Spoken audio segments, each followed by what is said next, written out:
Ngayong araw ay ipapakita ko nga pala sa inyo kung paano ko lulutuin itong masikoy, isa itong kakanin sa Pangasinan. Bago ang lahat, ito nga pala yung itsura ng bintana namin. Pagising ko kaninang umaga ay ito nga ang nakita ko pagbukas ko ng kurtina. Nagprose na nga yung mga bintana namin dito sa bahay dahil nga sa sobrang lamig ngayon dito sa Edmonton. Akalain mo para nga siyang freezer ng refrigerator nyo sa bahay. Dahil sa sobrang lamig ng panahon dito sa Edmonton ay naisipan na nga lang namin gumawa ng masikoy dito sa bahay dahil nga sa ganitong panahon ay talaga nga namang nakakatamad lumabas. Habang binibilog ni nanay yung malagkit, ako naman ay lulutuin ko na nga itong sesame seeds. Tostahin lang natin ito sa isang mainit na kawali hanggang sa ito ay mag golden brown na. Kapag ganyan na yung kulay ay okay na yan at ito na nga yung mga nabilog ni nanay, naubos na nga niya yung 2 supot ng glutinous rice flour. Pagkalipas ng ilang minuto ay lumamig na nga yung sesame seeds na tinusta natin kanina, kaya ilagay na natin ito sa ziplock at pagkatapos niyan ay didikdikin na rin natin siya ng pinong-pino. At nang mapino na nga natin yung sesame seeds ay ilagay na rin natin ito sa lalagyan. Ngayon naman ay lulutuin na natin yung mga nabilog na malagkit. So ayan guys, nagpakulo lang tayo dyan ng tubig sa kaserola at pagkatapos niyan ay ilalagay na natin isa-isa yung mga nabilog na malagkit. So para rin din kayong nagluluto ng palitaw. Pagkalipas ng ilang minuto, ayan at kumukulo na nga at nagsilitawan na yung mga malagkit. So ibig sabihin guys ay luto na ito at hahanguin na nga rin natin ito at ilipat sa isang lalagyan. At pagkatapos niyan ay lulutuin naman natin yung ating gata. So ayan guys, gumamit lang tayo dyan ng 2 lata ng gata. So ayan, at lulutuin lang natin ito ng mabuti. Pakukuluin lang natin ito ng mabuti para hindi ito madaling mapanis. At nang sa tingin ko ay okay na, kaya ilagay na natin yung ating mga nalutong nabilog na malagkit. So ayan guys, isinalin na natin lahat sa kawali. Pakuluin muna natin ito ng mga 1 to 2 minutes para mas lalo itong maluto at lalong-lalo na yung gata natin para hindi ito madaling mapanis. Pagkalipas ng ilang minuto, ayan, pwede na nating ilagay yung ating nadikdik na sesame seeds. So ayan, halo-haluin lang natin ito ng mabuti hanggang sa ilalim para siguradong hindi ito didikit. At lagyan na nga rin natin ito ng brown sugar. So bali ang paglalagay ng brown sugar dyan guys ay tinatansya ko lang siya. Depende yan sa panlasa ninyo kung gaano katamis yung gusto ninyo. Naalala ko nung mga bata kami ay lagi kaming nakakakain ng mga ganyang kakanin. Napakahilig kasing gumawa ng kakanin yung auntie namin, lalong-lalo na sa tuwing may mga padasal sa bahay. At isa nga yung masikoy na paborito niyang niluluto noon, kaya nakahiligan ko na nga ring magluto ng mga ganyan dito sa Canada, lalong-lalo na kapag gusto ko talagang kumain. Sa katunayan nga, hindi nga tayo eksperto sa pagluto ng mga ganyang kakanin, mabuti na nga lang at may mga nag-a-upload sa YouTube. Pagkalipas ng ilang minuto, ayan, natitikman na nga rin natin ito para malaman natin kung tama na ba yung nilagay natin na brown sugar. At sa tingin ko ay okay na, kaya nga lang ay dinagdagan pa natin ito ng konting asukal dahil kapag ito ay lumalamig, nababawasan ito ng tamis. Ayan, at tapos na nating iluto yung ating ginataang kakanin na ang tawag sa amin sa Pangasinan ay masikoy.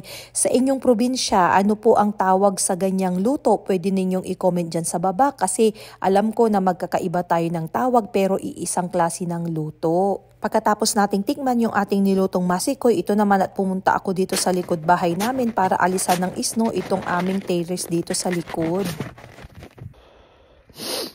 Sobrang lamig dito sa Canada guys, grabe. Terik na terik yung araw pero ang lamig dito sobra. Ayan. So ayan guys, hanggang dito na lang yung video natin ngayong araw. Baka hindi ka pa nakakapag-follow sa ating Facebook page. Please follow po ninyo ang ating Facebook page, i-like and share.